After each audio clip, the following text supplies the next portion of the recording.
kapatid, binabati ko po kayo ng maligayang Pasko at salamat sa Panginoon tayo nagkakatipon-tipon sa ating Christmas worship service.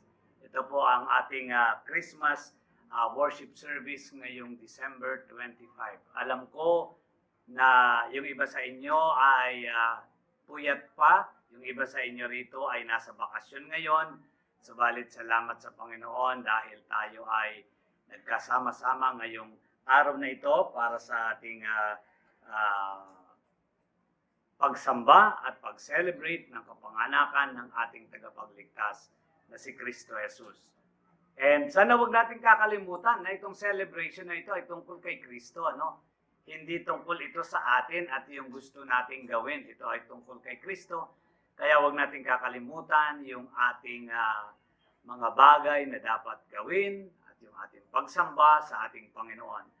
Baka naman na paghandaan natin lahat ng dapat nating paghandaang regalo sa ating mga kaibigan, sa ating mga boss, sa ating mga sinisintat iniirog.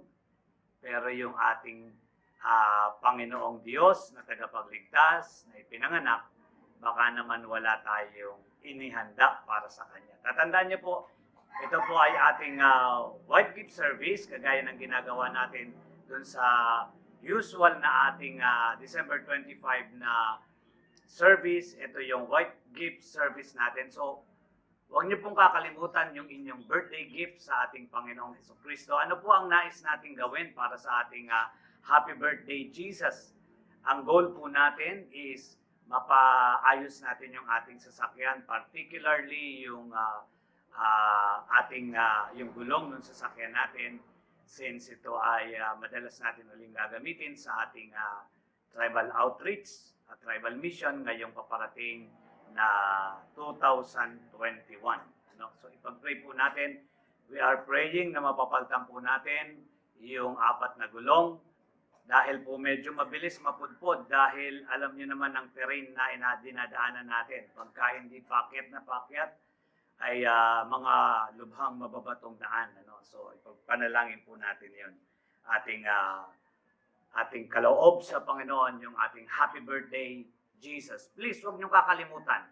At huwag niyong ignore. This is about Jesus. Ito'y panahon, ito'y celebration patungkol kay Kristo. Merong isang kwento sa Amerika. Meron daw isang kwento na yung isang baby nila kakapanganak lang and in-invite nila lahat yung kanilang mga kaibigan dahil winter season. Nakalagay yung bata habang wini-welcome ng magulang yung mga guest dahil magse-celebrate nung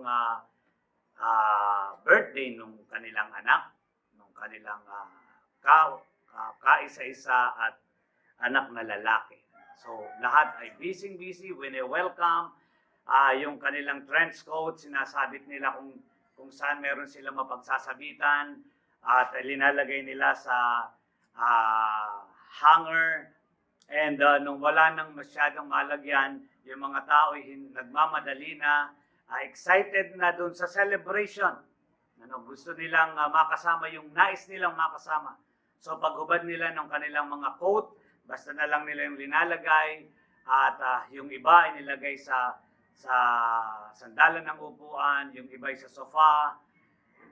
At nakalimutan nila, yung iba ay naglagay dito sa crib at yung iba ay nagsunod na maglagay ng kanilang coat.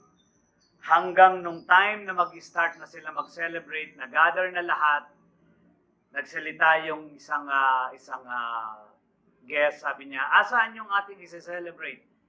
Sabi nung tatay, hindi niyo ba nakita na andun sa nasa harapan? Pagpasok niyo na andun siya nasa crib.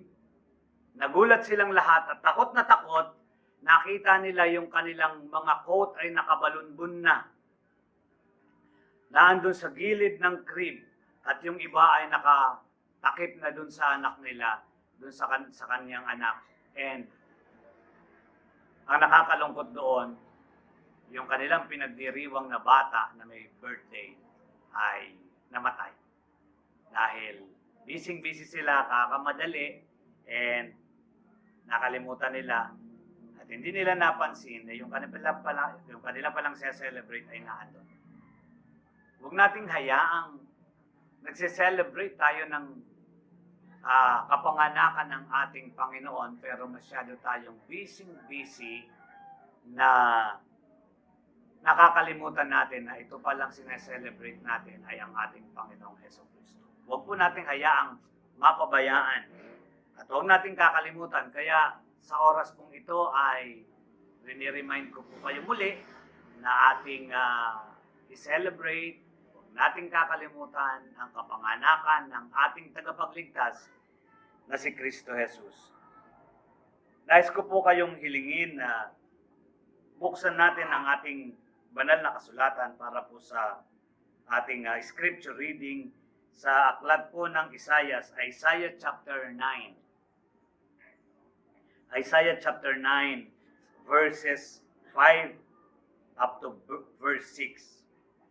Ito po yung sabi, "For every battle of the warrior is with confused noise, and garment rolled in the blood, but there shall be with burning and fuel of fire."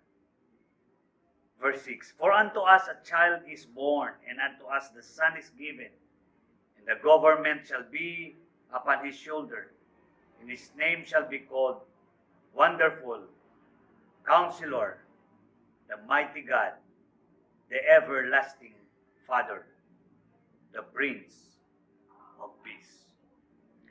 Sapagkat sa atin ay ipinanganak ang isang bata at sa atin ay ibinigay ang isang anak na lalaki at ang kapamahalaan ay maaatang sa kanyang balikat at ang kaniyang pangalan ay tatawaging kamangha-mangha, tagapayo, makapangyarihang Diyos, walang hanggang Ama, Pangulo ng kapayapaan. Sa gitna po ng pinagdadaanan natin ngayon, wala po tayong pwedeng mapagkunan ng kapayapaan maliban sa ating Panginoong Hesus na Pangulo ng kapayapaan. Tayo pong lahat ay manalangin. Dakilang Diyos at aming Ama, sa oras pong ito, sa amin pong pagdiriwang ng iyong kapanganakan, dakilang Diyos, turuan mo po kaming sambahin ka, Panginoon, kung sino ka at kung ano ka sa aming buhay, dakilang Diyos. Tulungan mo po kami na huwag ka naming makalimutan, Panginoon. Lalo ng mga mananampalataya at hindi lang mga mananampalataya ng buong mundo. Habang kami, Panginoon, ay aligaga, dakilang Diyos, ang sanlibutan ay aligaga, dakilang Diyos, napakaraming iniisip, napakaraming inaasikaso, at napakaraming bagay na ginagawa. Tulungan mo kami na huwag po namin makalimutan na ikaw ang prinsipe ng kapayapaan. Hinihingi ko po sa oras pong ito, dakilang Diyos, na pagpalain mo ang iyong gawain ngayong umagang ito. Bigyan mo kami ng pusong nagbibigay, pusong sumasamba, at pusong humahanap sa iyong presensya. Ito po ang aming dalangin sa matamis na pangalan ng aming tagapagligtas na si Kristo Jesus. Amen at amen. Purihin po ang Panginoon at tatawagin po natin ang ating praise and worship team para sa ating team song.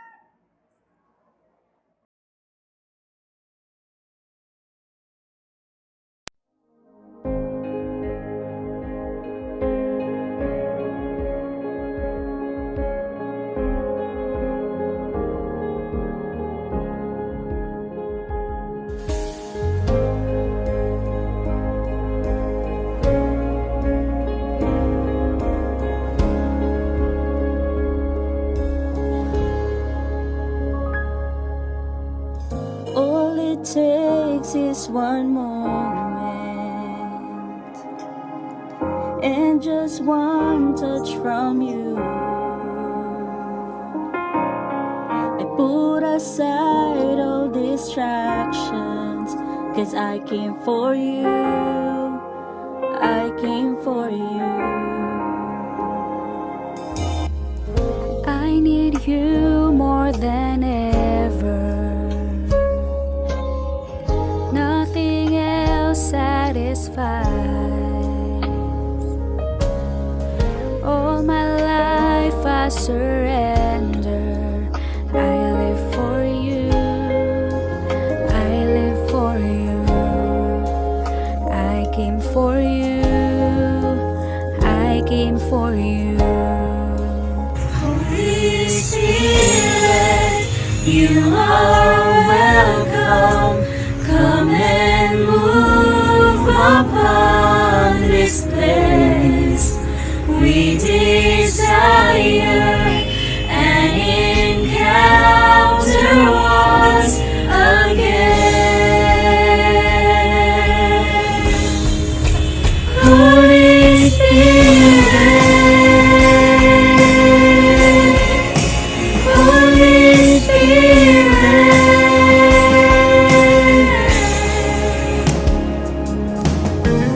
Now that my heart is open, I am ready for you.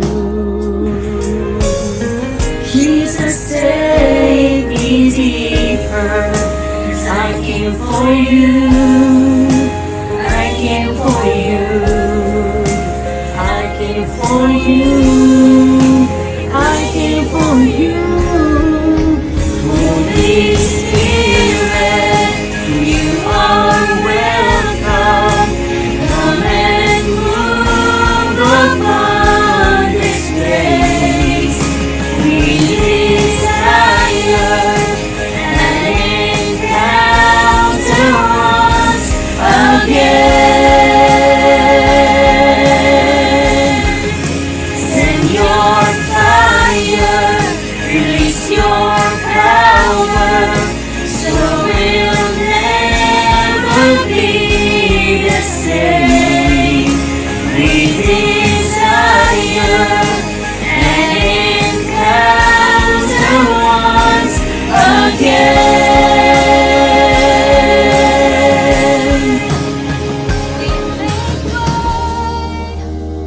We make room. Lord, let your spirit move. Have your way in this place. Lord, we have come for you. We make way, we make room. Lord, let your spirit move. Have your way in this place. Lord, we have come for you. Holy Spirit, you are welcome. Come and move upon this place. We desire an encounter once again. Send your fire, release your power, so we'll never be the same. We desire an encounter once again. Holy Spirit, Holy Spirit, Holy Spirit, Holy Spirit.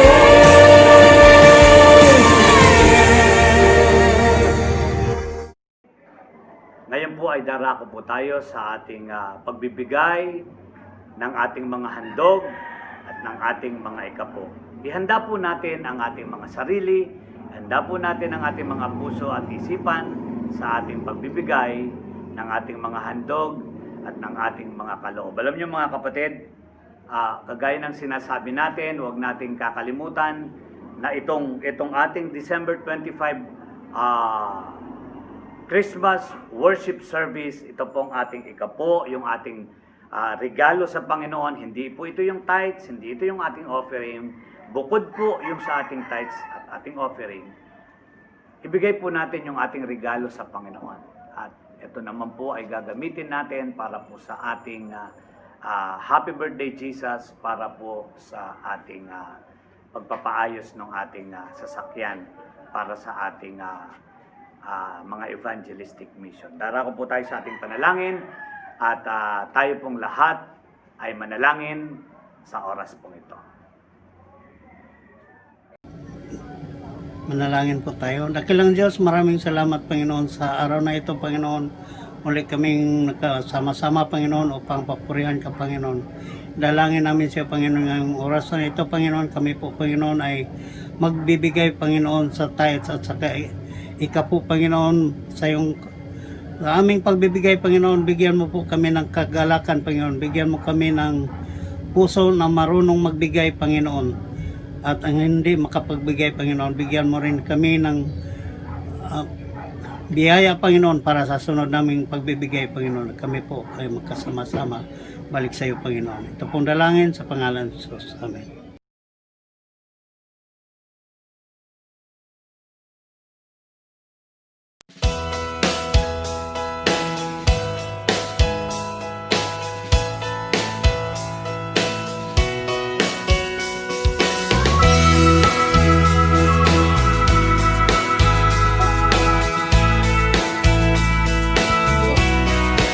No reputation, no stately bearing, no palace bed for royalty, but a star in the heavens, a sign full of wonder, announcing the coming of the King of Kings.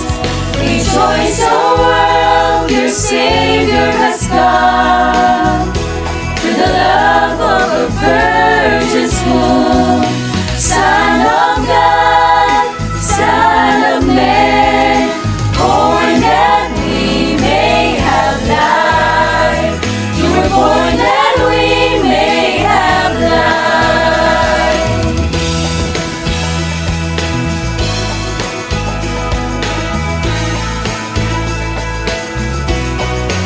Born in a manger, the cross in a cradle, the hidden revealing this glorious plan of a child who would suffer and a child who would conquer the sin of every woman, the sin of every man. Rejoice, O world, your Savior has come, through the love of a virgin's womb. The Son of God, Son of Man, born that we may have life. You were born that we may have life.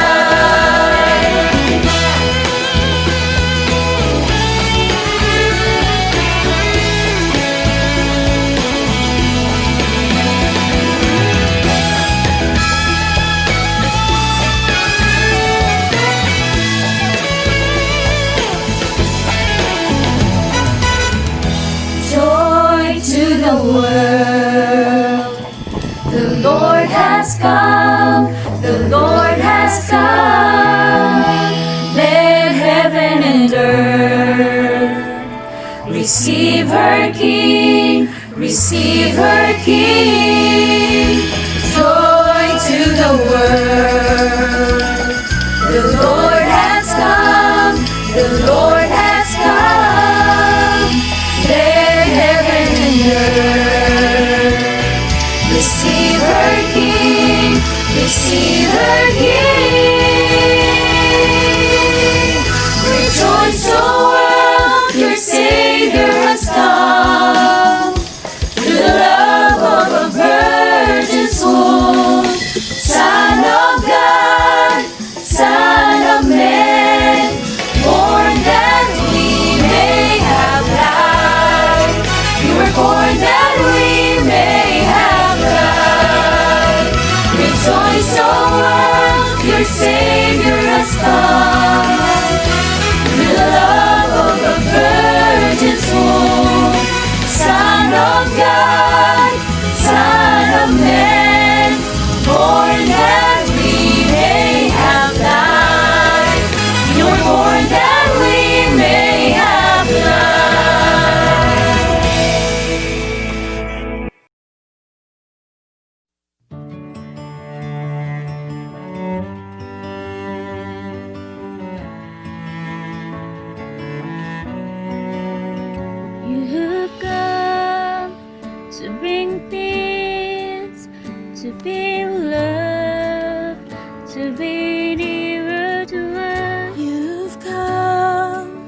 God with us. Our deliverer, you are Savior. In your presence we find our strength. Over everything, our redemption, God with us. You are God with us. You've come to be hope to this world. For your honor and name, you've come to take sin, to bear shame, and to conquer the grave. Oh, Emmanuel,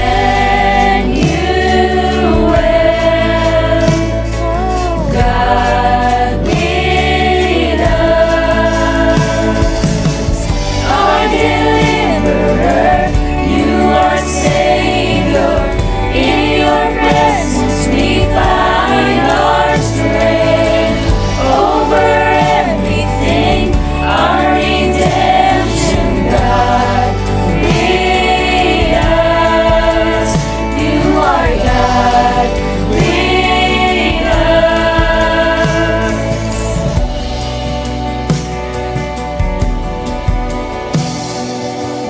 You are here. You are holy. We are standing in your glory. You are here. You are holy. We are standing in your glory. You are here. You are holy. We are standing in your glory. You are here. You are holy. We are standing in your glory, Lord. Our deliverer, you are Savior. In your presence we find our strength.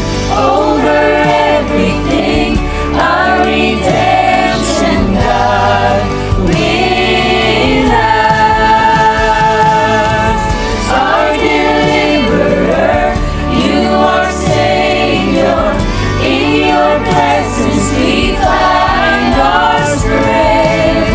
Over everything, our redemption, God with us. You are God with us. You are God with us. You are God with us.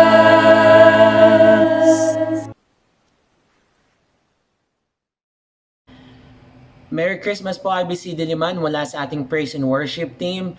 Binabati po namin kayo ng magandang umaga, mapagpalang umaga, at ito yung ating kauna-unahang Christmas service na tayo'y online. But tayo po hindi mapipigilan ng anumang bagay to worship the Lord. Ang aming pong prayer is that we find ourselves in a place where we are giving room for Jesus kahit pagana tayo maging busy etong mga susunod pang mga araw. And I hope that we'll come adore Jesus Christ. Sabi po ng ating last song, "Oh come let us adore Him." Sana po muli mamangha tayo doon sa lahat ng ginagawa ng Panginoon sa ating buhay, no matter what the environment is or yung circumstances that we're into. For you alone are worthy. Ang Panginoon lamang po ang dapat makatanggap ng lahat ng ating glory. And so therefore we'll give all the glory to our Lord and Savior Jesus Christ. Samahan niyo po kami ng praise and worship team sa pag-awit ng ating last song. Muli po, Merry Christmas and Happy New Year po sa ating lahat. Oh, come, let us adore Him. Oh, come, let us adore Him.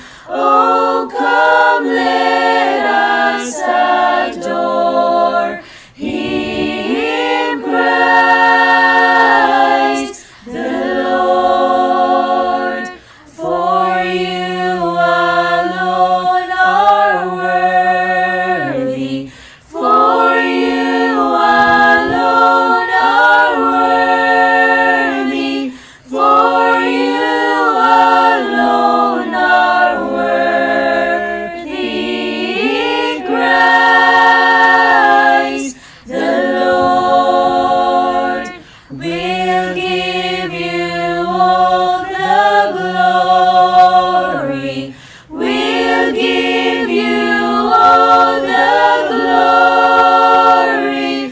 We'll give you all the glory.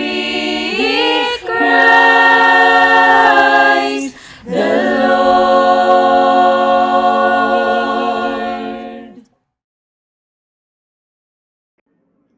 Maraming salamat, Brother Frank Amper. Purihin ang Panginoon at tayo po ay magbigay ng ating mga handog at ikapon. Darako po tayo sa pag-aaral ng salita ng Diyos. Nais ko po kayong anyayahan na buksan niyo po dalawang passage sa Bible. Isa po sa Old Testament at isa sa New Testament. Sa Old Testament po ay sa Isaiah chapter 5 or chapter 9 verse 6. Isaiah chapter 9 verse 6. Ito po ang sabi, sapagkat sa atin ay ipinanganak ang isang bata at sa atin ay ipinanganak ang isang anak na lalaki at ang kapamahalaan ay maaatang sa kanyang balikat at ang kanyang pangalan ay tatawaging kamangha-mangha, tagapayo, makapangyarihang Diyos, walang hanggang Ama, Pangulo ng kapayapaan. Sa aklat po ng Lucas, kabanatang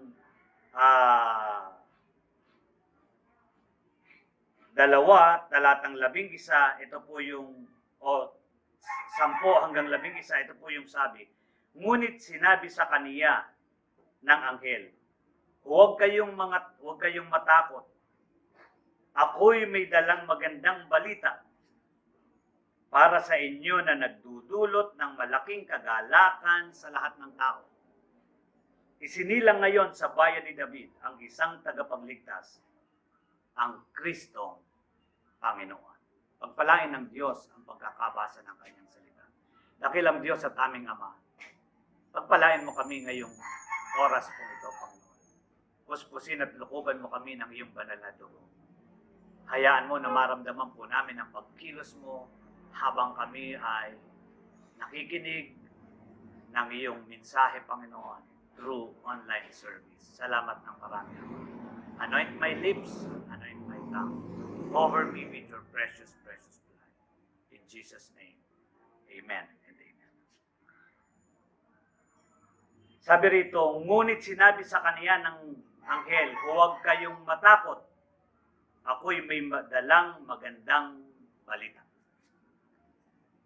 Huwag kayong matakot, ako'y may dalang magandang balita. Alam niyo po, kung titingnan natin ang ating sanlibutan, parang mahirap pagka wala tayong magandang balitang galing sa ating Panginoon. Bakit po? Magmula pa po nung unang siglo, dumaan na ang buong mundo, yung history nito sa mga nakakagimbal na kasaysayan. Halimbawa po, noong 1918 hanggang 1919, nung nagkaroon po ng pandemya ng influenza, ay meron pong 20 milyon hanggang 40 milyon ang namatay sa buong mundo. Nung nagkaroon po ng Black Death or Black Plague, noong 1348 hanggang 1350, meron pong tinatayang 2 milyon hanggang 25 milyon na namatay. Nung pumasok po ang year 2000, nung nagkaroon ng dahil sa kasalanan ng mga tao, dahil sa immoralidad na lumalaganap, nung biglang nag-boom yung practice ng homosexuality and itong mga ganitong sakit, ay nagkaroon ng 21.8 million na namatay. Noong World War II, noong year 1937 to year 1945, meron pong 15.9 million na namatay. Sa World War I, merong 9.2 million na namatay. Kung titingnan natin, para bang ang hirap na, asan yung kapayapaan? Etong mga nangyayaring ito, para mag-iisip ka, paano ako makakasurvive dito? Yung suicide data po ng World Health Organization. Sabi po, close to 800,000 people die due to suicide every year. Which is anong nangyayari dito? Which is one person every 40 seconds ang namamatay o ang nagpapakamatay. Isang tao sa bawat 40 segundo ay may nagpapakamatay. Itong suicide po ay ika-18 leading cause of death magmula po noong 2016. Bakit po nila ginagawa ito? Dahil sa kawalan ng pag-asa. Sa kanilang isipan, hindi dahil walang pag-asa, kung hindi nila nasusumpungan ang Diyos na taging pag-asa ng kanilang buhay. Isipin mo, every 40 seconds, may nagpapakamatay. Parang ang hirap na tuloy magbilang, ano? Kasi alam mo, every 40 seconds, mayroong nagpapakamatay. At kahit itigil mo yung relo, at patigilin mo yung ikot ng mundo, may mga tao pa rin na magpapakamatay dahil sa kawalang pag-asa. Hindi dahil walang pag-asa kung hindi nila nasusumpungan si Kristo Jesus na tanging pag-asa ng kanilang buhay. At tayo mga mananampalataya, huwag nating hayaan na ang pag-asang na kay Kristo Jesus ay hindi natin ipamalita, ay hindi natin ibahagi sa mga taong nangangailangan. Let's share the good news of salvation. Na merong isang Diyos na mga Diyos, Hari ng mga hari, Panginoon ng mga Panginoon, nagkatawang tao, nagtigis ng dugo sa krus ng Kalbaryo para bayaran ng sala ng tao. Ketanggihan man nila ang katotohanan na si Kristo ay pinanganak para magbayad ng sala ng tao. Hindi pa rin mababago ng tao na ang tao'y inibig ng Diyos at ibinigay niya ang kanyang bugtong na anak sa krus ng Kalbaryo. Nais kong tingnan natin dito sa pag-aaral nating ang paksang ang magandang balita, ipinanganak o ibinigay ng Diyos ang kanyang anak. Sa John 3:16 sabi ron, gayon na lamang ang pag-ibig ng Diyos sa sanlibutan na ibinigay niya ang kanyang bugtong na anak. Ibinigay niya. Hindi niya pinagkait, ibinigay niya. Bakit po? Upang ang sino man sa kanya'y manampalataya ay hindi mapapahamak. Bakit niya binigay ang kanyang anak? Dahil ang tao'y mapapahamak. Bakit po? Dahil sa kasalanan ng tao. Ibinigay niya ang kanyang bugtong na anak upang ang tangi labang gawin ng tao, upang ang sino man sa kanya'y manampalataya kay Kristo Jesus na tagapagligtas ay hindi mapapahamak kung hindi magkakaroon ng buhay na walang hanggan kay Kristo Jesus. Alam niyo mga kaibigan, mga kapatid, meron po akong 3 bagay na nais ibahagi sa atin ngayon. Ito'y napakapayak na mensahe na nais kong paabot sa atin. Una po, siya ang dakilang tagapayo. Ang ating Panginoong Diyos, ang ating Panginoong Jesus ay ang dakilang tagapayo. Pakinggan niyo po ito. Marami tayong pinapakinggang payo sa paligid natin at madalas ang kinukuha nating payo ay yung pakiramdam natin magiging pabor para sa atin. Yung hindi ka ba mahihirapan. Yung feel good na advice. At pagkapakiramdam mo parang medyo may suntok sa iyo yung payo, parang teka, ayaw ko niyan. May iba pang magpapayo. Pero gusto ko pong sabihin sa iyo na siya ang ating Panginoong Hesus ang dakilang tagapayo. Si Jesus ang tanging gabay natin sa katotohanan ng ating Diyos. At kahit masakit ang katotohanan na nagmumula sa ating Panginoong Hesus, ito ay magbibigay pa rin ng dakila at mabuting payo sa atin. Hindi ibig sabihin na masarap sa pakinig mo yung payo ay tama. Merong madalas na binabanggit sa akin si Dr. Pedro Banyas. Pagka may dinadala akong may na-aksidente yung mga katutubo. Minsan may dinala ko ron. Nagkakaingin sila. Biglang bumagsak yung kahoy sa harapan niya. Sa kanyang pagkagulat, nai-block niya yung kanyang itak na napakatalas. Alam niyo pag naghasa sila, yung kawayan isang taga putol. Isipin niyo kung gaano katalas yung mga itak nila. Pag sangga niyang ganon, biglang yung ganito niya ay nabaluktot na ganon at yung talim ng itak ay bumagsak sa mukha niya. Nataga siya rito, butas yung itong ilong niya hanggang dito, butas hanggang alangala. Dinala nila, ang ginawa nitong mga katutubo, ginawa nila yung palagay nilang first aid, ginupit nila yung buhok. Pagkatapos yun ang ginawa nilang pinakabulak para magdikit. Ang problema, nung dinala na namin kay Doc Banya, sabi niya, ang buhok ay isa sa pinakamaduming parte ng katawan ng tao. Sabi niya, Pastor Benji, kailangan natin tong sariwain muli itong sugat na to. Pag sinabing sariwa, pagtaga niya rito, nasangga niya pa rito, kaya lang nung nasaktan na siya, nabitawan niya. So sugat siya rito, okay? May sugat na siya rito, tapos yung paa niya pa nung nabagsakan ng kahoy, ay sugat pa rin. So isipin mo, may sugat dito, may sugat dito, may sugat sa paa. Dinala namin dito. At nung dinala namin dito, sabi ni Dr. Banyas, sabi niya, kinakailangan nating sariwain, tatanggalin natin yon at yung buhok ay pumasok na dun sa loob ng ilong. So kinakailangan naming tanggalin ulit yun dahil hindi magdidikit yung kanyang ilong. So ang ginawa niya, sabi niya, kinakailangan nating mapalabas yung pulang laman niya. Dahil hindi magdidikit yan kung yung mga dugong natuyo ay nasa pagitan ng dalawang laman. Sabi niya, matutuyo yan na uka ang kanyang ilong. So ang ginawa niya, nilinis niya yon. Pagkatapos sinariwa niya yung kanyang ilong. At pagkatapos yung dito, ganun din. Ibinalik niya hanggang yung kanyang sugat ay bumalik ulit yung pulang dugo na dumudugo. Napakasakit nun, mga kapatid.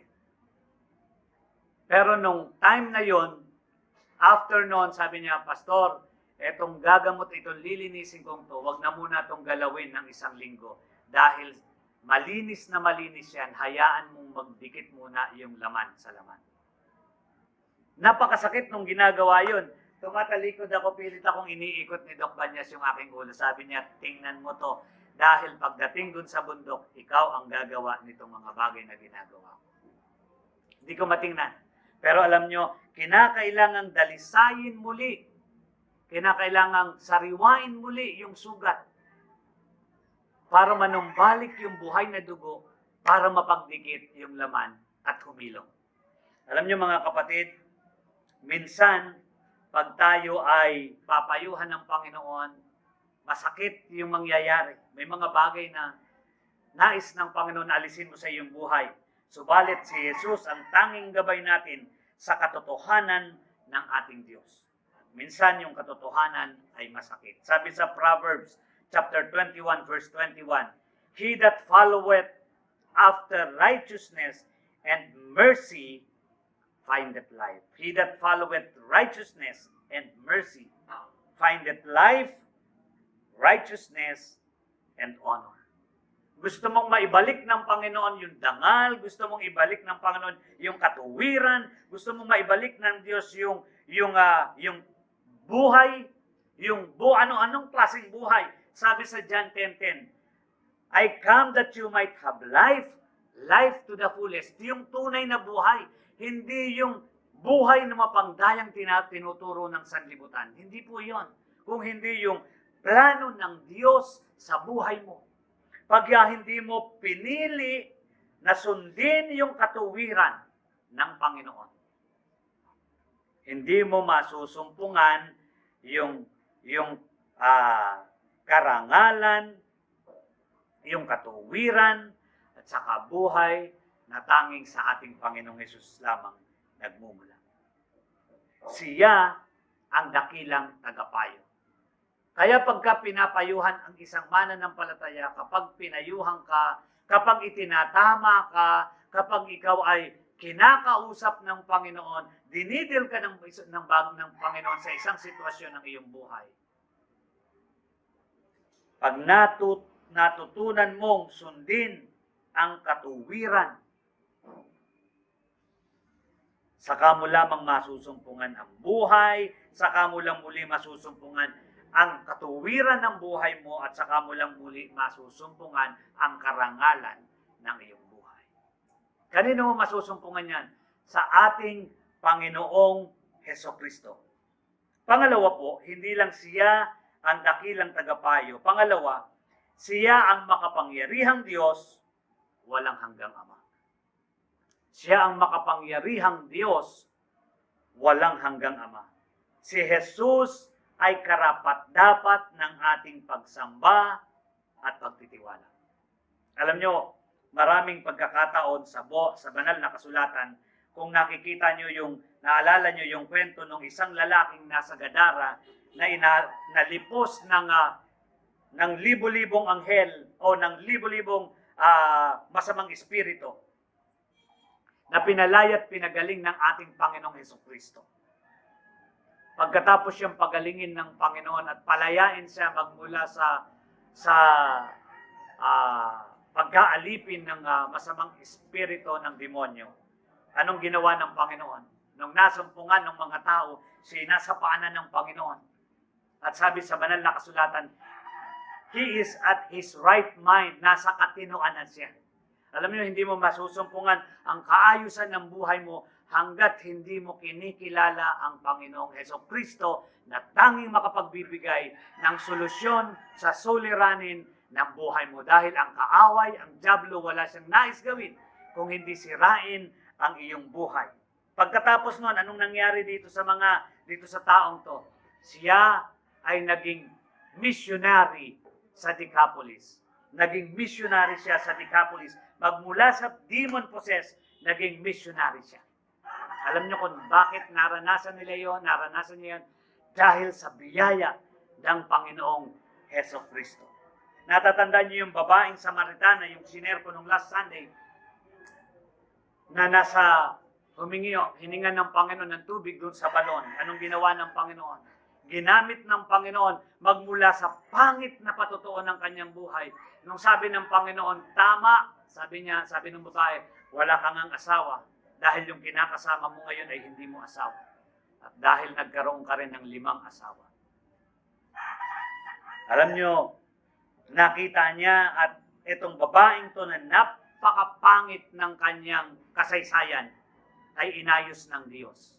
At ginamit ng Panginoon para itong mga tao dito sa Samaria ay makarinig ng mabuting balita ng Ebanghelyo kay Kristo Jesus. Si Saul na mag-uusig ng iglesia ng ating Panginoong Hesukristo. Nung siya'y nakakilala sa Panginoon, hindi lang binago ng Panginoon ang kanyang pangalan magmula Saul, naging Pablo. Siya rin ay naging the greatest missionary and evangelist of all time. Bakit po? Magmula sa pangit na kasaysayan, alam niyo po ang katotohanan, pag matutunan mong ipagkatiwala ang iyong kasaysayan sa ating Panginoong Hesukristo, magagawa niya itong baguhin at gawin yung iyong kasaysayan na kwento ni Kristo Jesus. He can change your history to His story. Kayang baguhin ng Diyos ang iyong kasaysayan at gawin niyang kwento ng kanyang buhay sa iyo. Bakit po? Kasi ang ating Panginoong Jesus ay makapangyarihan sa lahat at walang hanggang Ama.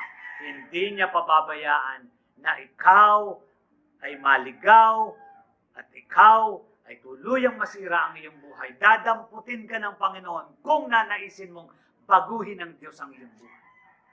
He can change your history into His story. Number 3 and last. Siya ang prinsipe ng kapayapaan. He is the Prince of Peace. Si Heso Kristo ay naghaharing makapangyarihan na nagdudulot ng kapayapaan. Siya ang naghaharing makapangyarihan na nagdudulot ng kapayapaan. Alam niyo mga kapatid, kahit napakaraming pinagdadaanan natin ngayon, alam niyo, the greatest Christmas celebration ng ating ministry siguro bilang pastor, pagdating dun sa area ng Christmas gift giving natin, ay itong taong ito. Considering meron tayong pandemya, considering marami sa member natin walang trabaho, considering na napakaliit ng income ng church natin, considering na yung dating mga nagso-support sa atin ay nakakaranas din ng kahirapang pinansyal. Pero alam niyo mga kapatid, the greatest Christmas gift giving natin ay ngayon. Nagpapasalamat tayo sa Panginoon. More than sa ine-expect natin. Dati, ang hinahanap ko lang budget, pang noodles, pang sardines, pang rice, pang coffee. Ngayon mga kapatid, hindi. May pang Noche Buena sila. When I say Noche Buena package talaga. Saan nanggagaling yun? Sa ating Panginoong Jesus. Alam niyo mga kapatid, bubuksan ng Panginoon ang lahat ng pintuan ng pagpapala para pagpalain niya ang kanyang gawain. Alam niyo itong pandemya ito, pinakita lang sa atin that this is God's ministry. Kaya tayo mga nagbibigay ng ating offering na masyado ka pang maisip pag nagbibigay ka sa Panginoon. Nagtataka lang naman ako, no? Bakit nung ikaw ay hindi pa, nung wala ka pang hanap buhay, ang panalangin mo, Panginoon, pagpalain mo ako para makapagkaloob. Nung ikaw ay pinagpapala na lumalaki na ang offering, ang income mo, parang sarili mo na ang iyong pinupuri. Tila ata nakakalimutan natin ang sabi sa banal na kasulatan na ang Diyos ang nagbibigay sa atin ng kapangyarihan para magkamal ng salapi. Nagtataka ka ba bakit ngayon unti-unti humihina ang iyong hanap buhay? Kasi hinahamon mo ang Diyos. Gusto lang sabihin sa iyo ng Panginoon, anak, hindi dahil sa iyo yan. Kaya ka lumalago ang hanap buhay, hindi dahil sa iyo. Lumalago ang hanap buhay dahil kay Kristo. Siya ay naghaharing makapangyarihan na nagdudulot ng kapayapaan. Gusto mong magkaroon ng kapayapaan na hindi ka kinakabahan, malulugi ba yung aking hanap buhay o hindi, magsasara ba ito o hindi. Mga kapatid, gawin mo ang Diyos ang may-ari ng iyong hanap buhay. Kung nais mong magkaroon o kung nais mong maranasan ang kapayapaang hinahanap, ito ay may personal life mo, ito ay sa hanap buhay mo, ito ay nasa relational situation ng iyong buhay, sa inyong mag-asawa, paghariin mo si Jesus sa iyong buhay, paghariin niyo si Jesus sa inyong buhay, pagkahariin niyo si Jesus sa inyong hanap buhay. Dahil kung ang Diyos ang hari ng iyong buhay, siya ang hari ng iyong hanap buhay, hindi pababayaan at hindi hahayaan ng Diyos na hindi pagpalain ang kanyang pag-aari. Mga kapatid, matutunan nating sundin ang kalooban ng ating Panginoong Hesukristo. Matutunan nating sundin ang kalooban ng ating Panginoong Hesukristo. Ang dami mong pinapakinggang tao, bakit hindi ang salita ng Diyos ang iyong pakinggan? Ba't hindi ang salita ng Diyos ang iyong pakinggan? Sabi ng Juan 1 o Juan 8:12. Dito yung magsasara ako. Ito po ang sabi. Muli nang magsalita sa kanila si Jesus na sinasabi, ako ang ilaw ng sanlibutan. Ang sumusunod sa akin ay hindi lalakad sa kadiliman. Ako ang ilaw ng sanlibutan.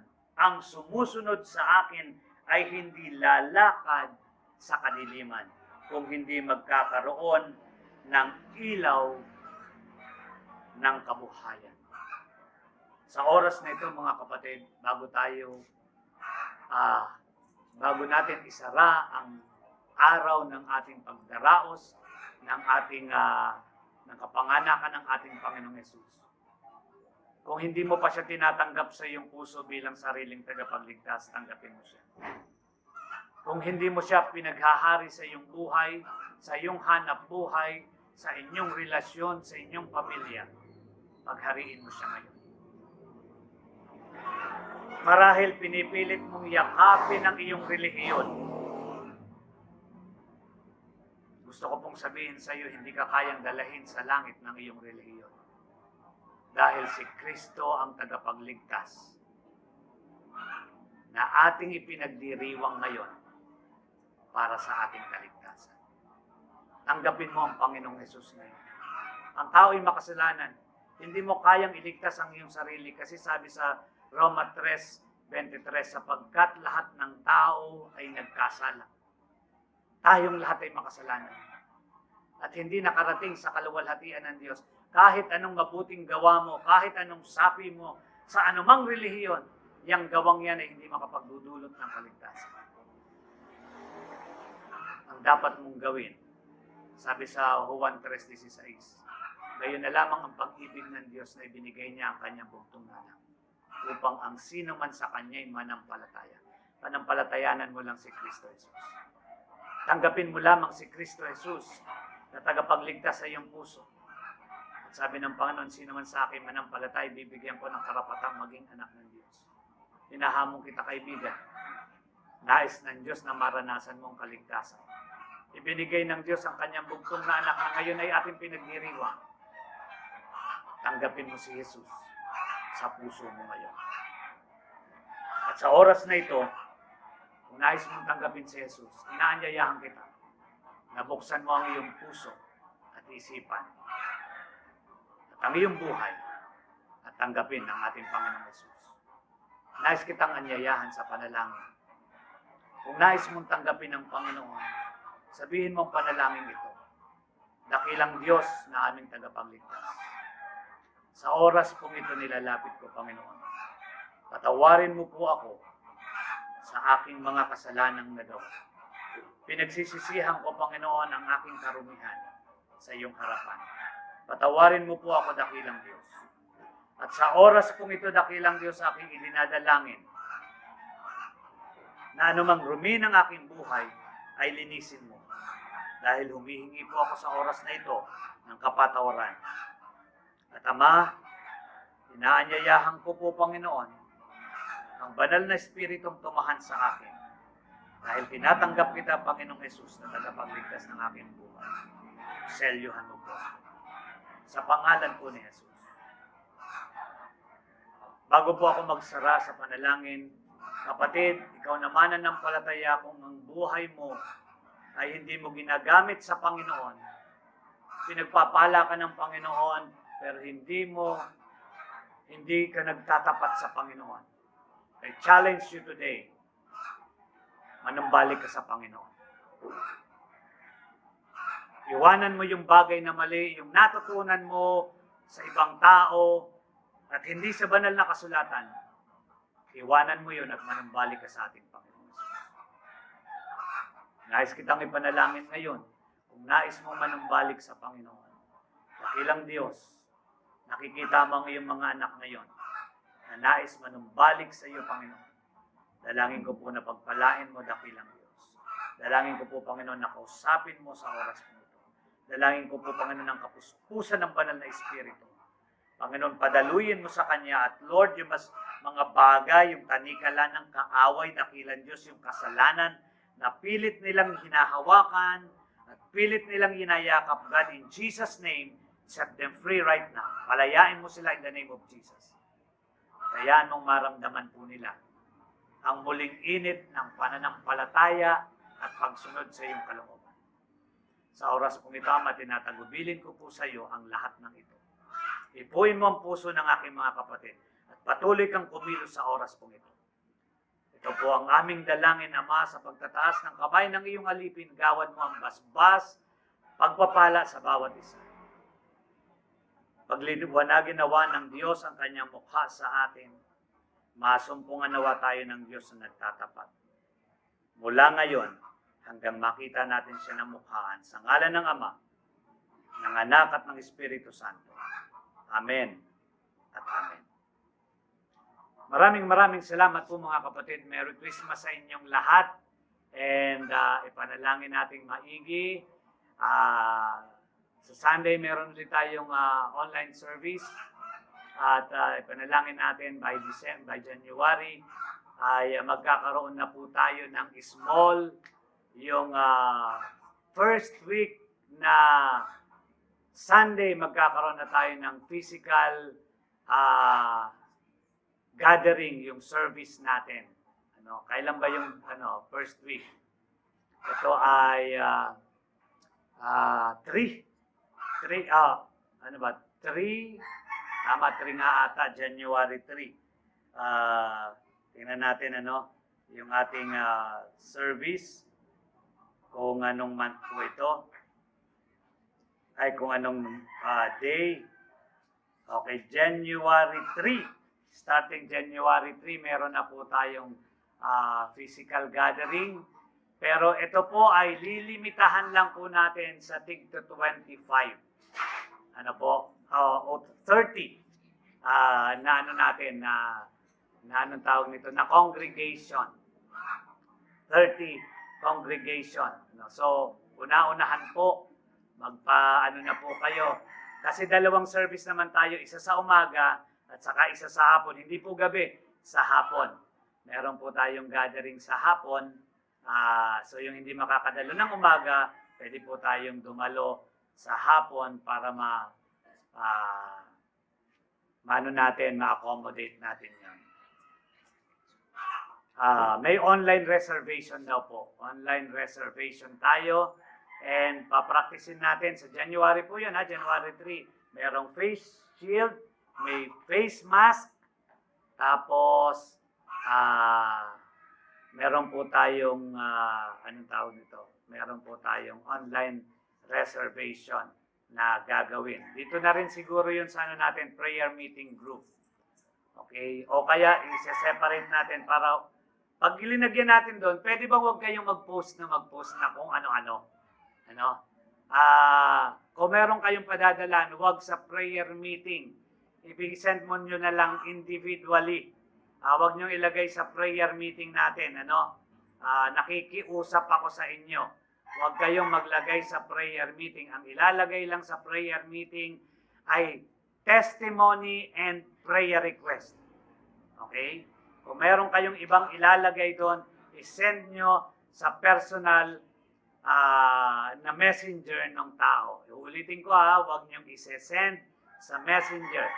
May message ko kayo pagka ginawa ulit niyo yan. May message ko kayo, sasabihin ko, pakitanggal niyo po ito. Ang ilalagay lang sa prayer meeting, prayer request and praises sa Panginoon. Okay? Yun lang ang ilalagay niyo ron. Kung meron kayong nais ipaabot sa akin, i-message niyo po ako personally. Pero yung sa prayer meeting, ay para sa prayer meeting lang. Praises and prayer request. Tapos yung sa ating online service, meron din pong ganon. Huwag rin kayong magsesend ng kung ano-ano doon. Okay mga kapatid? Okay, so nawala na yung mga special offer. Wala na. Inalis na yung mga special offer. Praise the Lord. So, pakilagay nyo naman dyan, praises and prayer request lang. Ulitin ko praises and prayer request. So, maraming salamat po. And ano ba bang nakalimutan natin? Binabati ko ang aking may bahay ng happy birthday. Ang pinakamagandang babae sa balat ng lupa na bumighani sa akin puso. Happy birthday, Rollylen Medinilla Bautista. Happy birthday, I love you. So, andito siya, kinakaway. Ang ganda ng ngiti. Hi! Okay, So, salamat na marami. Merry Christmas! Mag-celebrate kayo ng nag-iingat mga kapatid. And don't forget yung ating Happy Birthday, Jesus. I will announce this Sunday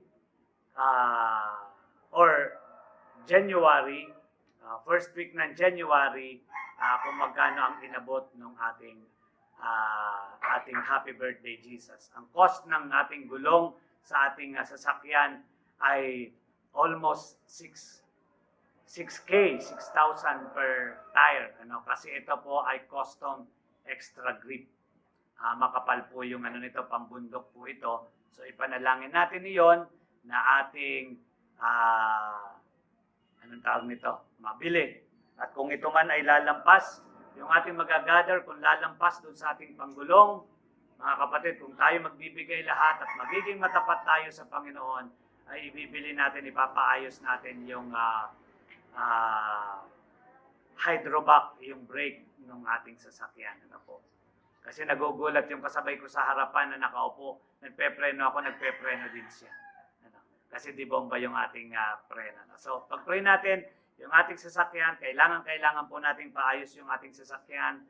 At ipanalangin din natin, I think it's time na magkaroon tayo, pag-pray nyo po, magkaroon tayo ng bagong sasakyan ng church na pwede pong gamitin natin dahil hindi ko alam kung tumatanda na yung ating sasakyan o tumatanda na po talaga ako dahil every time na dinadala ko po yun, yung aking tuhod ay namamaga, tatapak sa brake at saka sa clutch. So ipag-pray po natin na magkaroon na tayo ng bagong sasakyan na ating gagamitin para sa ating tribal mission at saka sa ating evangelistic mission at saka sa ating mga pagsundo sa ating mga churches. Yun ang nating nais gawin, yung sa mga nasa malalapit na area natin, ng mga satellites, masundo natin. Hindi ko mapadala sa ibang driver natin yung sasakyan natin kasi pagkatapos nilang gamitin, nilalagnat sila. So ipag-pray natin yung ating sasakyan. Maraming salamat mga kapatid.